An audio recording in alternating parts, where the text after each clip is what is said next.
he comes again off the turnover, and he slams it home! Outstanding girls basketball matchup between the... Hello and welcome to Unscripted with SkoodSports. I'm John Skoudris, ready to bring you all the sports that fit into one video. Heading off to Nashville in less than 24 hours to see the Philadelphia Eagles take on another AFC South opponent in the Tennessee Titans, who are coming off a big victory over Jacksonville 9-6 last week. Before we head off to see the Eagles, let's recap Week 3 and take a look at our Week 4 picks. Beginning with our Week 3 recap, we're going to be doing it a little differently. We're just going to be giving you my top 5 plays of Week 3. We begin with our number 5 play of the week, and why not make it Carson Wentz, who of course returned from his ACL injury last week to defeat the Indianapolis Colts. No play better personified Carson being back and ready and healthy than this play right here, where he dodges the oncoming pass rusher by the Indianapolis Colts and is able to stay on his feet with a player wrapped around his legs before gunning a strike to Nelson Agholor, who's able to run after the catch, leap over a defender, and get the first down. This is something we saw all year last year from Carson, his mobility in the pocket, his strength with pass rushers on him to still get the ball downfield. This was a beautiful play by Wentz, and maybe an even prettier play by Agholor, but more importantly, it got the Eagles a first down on what was their game-winning touchdown drive late in the fourth quarter, en route to a victory over the Indianapolis Colts. My number 4 play of Week 3 in the NFL season, quite simply, a beautiful effort by Drew Brees. Late in the game, with his Saints trailing by a touchdown, Brees was able to evade 2 defenders and score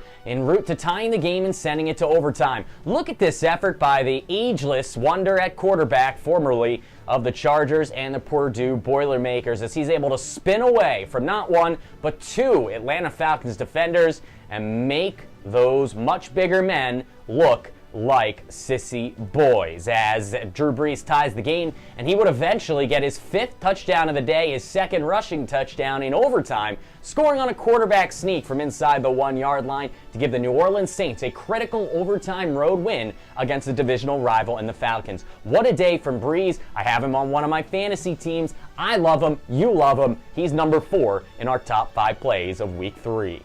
Our number 3 play of Week 3 is by a young quarterback who was number 3 when it comes to being picked as a quarterback in this year's NFL Draft. Young Josh Allen and the Buffalo Bills had the biggest upset perhaps in NFL history on Sunday, coming into play 16.5-point underdogs against the Minnesota Vikings in Minneapolis. No one gave the Bills much of a chance, but with performances like this one by Allen, the Bills came out on top. You look at this, his first quarter touchdown run, Allen able to evade the pressure, run up the left sideline, and like Superman saving Metropolis, flying through the air from inside the 5, extending his 6'6" frame, and scoring on a beautiful diving effort.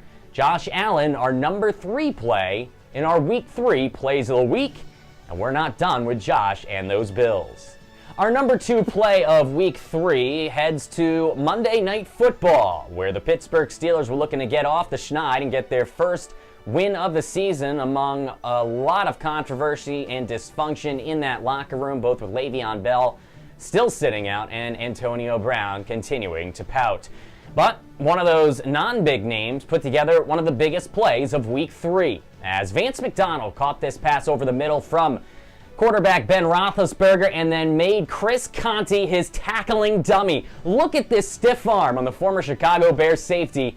If that is not emasculating a man on national TV, then I don't know what is, as Conte went down like a sack of potatoes and McDonald scampered 75 yards to pay dirt to set the tone in a Pittsburgh Steelers victory.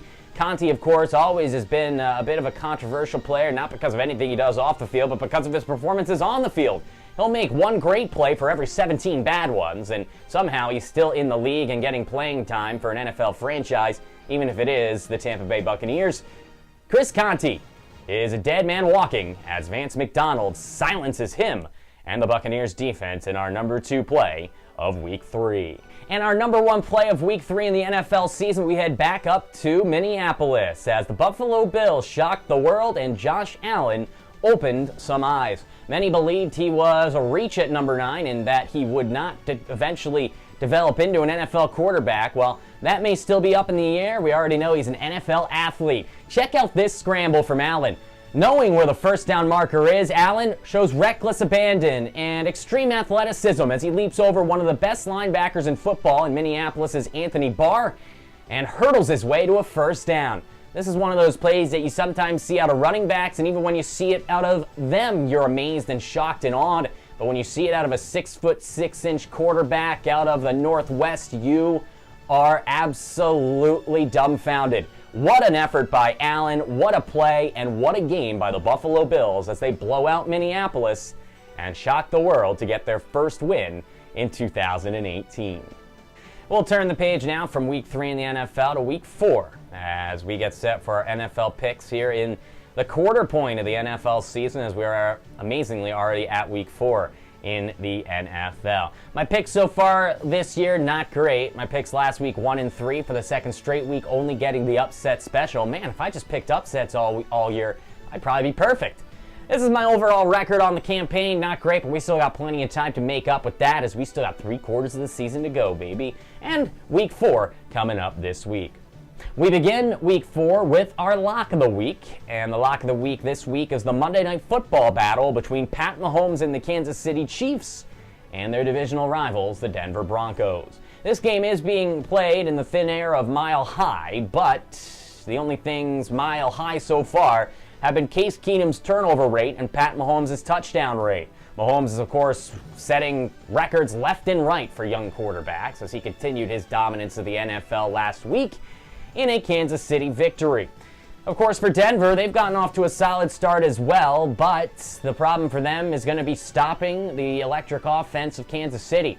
The spread in this game, amazingly, is only 5 points, Kansas City favored, so Vegas is thinking that in this rivalry game, Denver will be able to keep it close.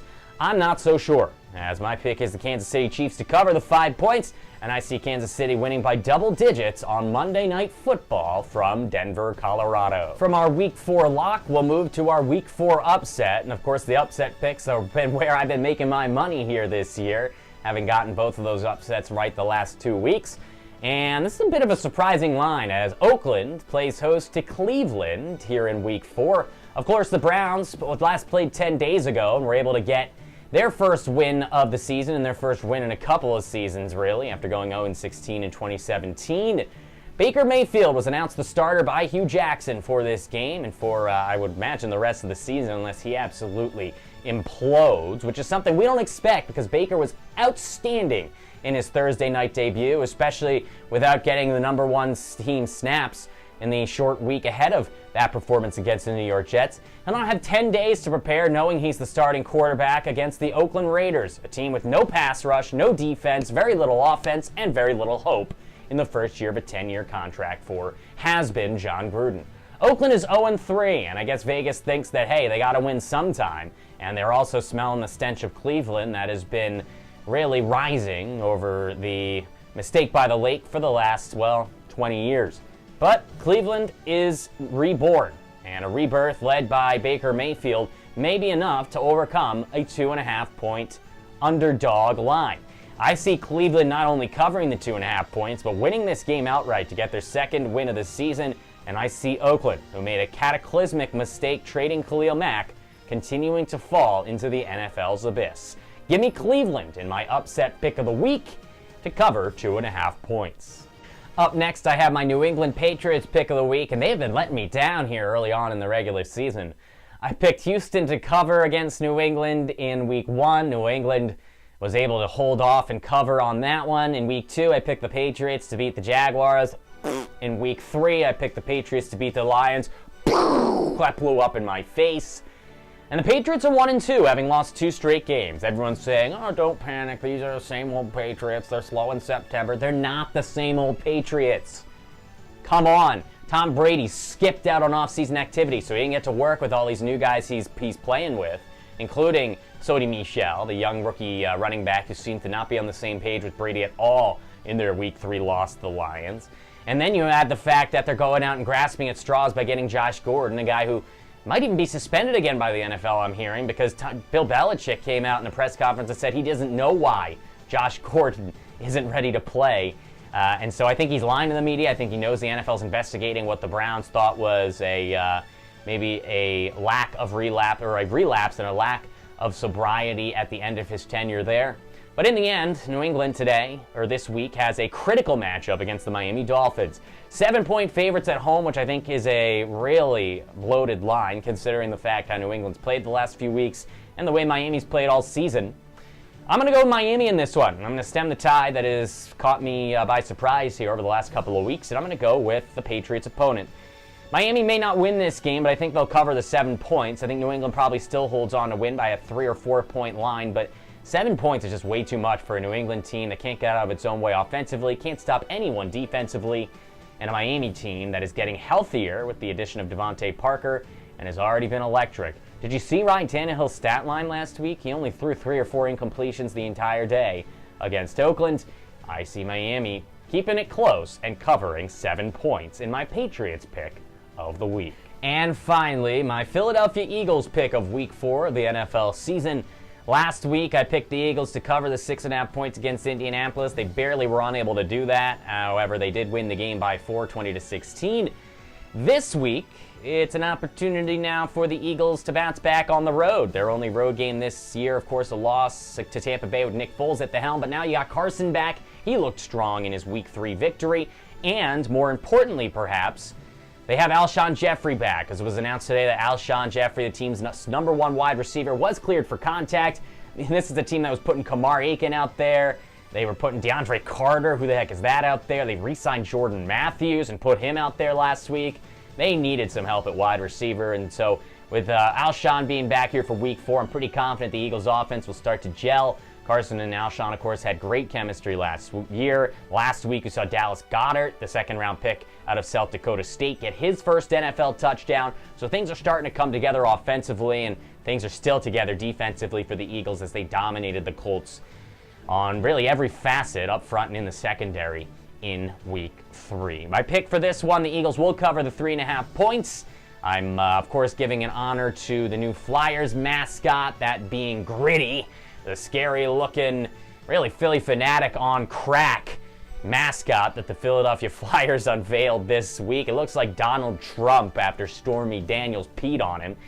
But the Philadelphia Eagles will cover 3.5 points in beating the Tennessee Titans this week. I'll be there, you'll be watching on TV, and we hope you'll continue to watch here on Unscripted with SkoodSports. Until next time, good night, good luck, and good football. I'm John SkoodSports. This has been Unscripted with SkoodSports. Comes again off the turnover, and he slams it home.